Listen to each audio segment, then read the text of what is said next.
और रुक, कहाँ जा रहा है?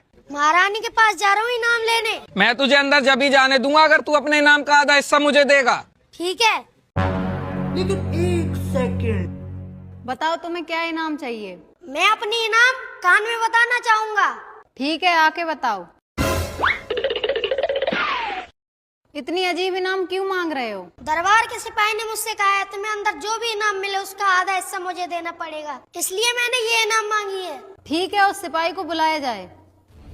रुको जरा, सब्र करो।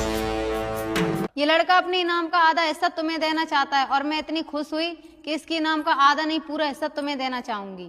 धन्यवाद महारानी। जानना चाहोगे इसने इनाम में क्या मांगा है? जी जरूर महारानी जी।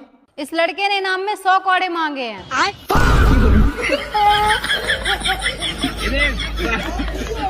98, 99, 100।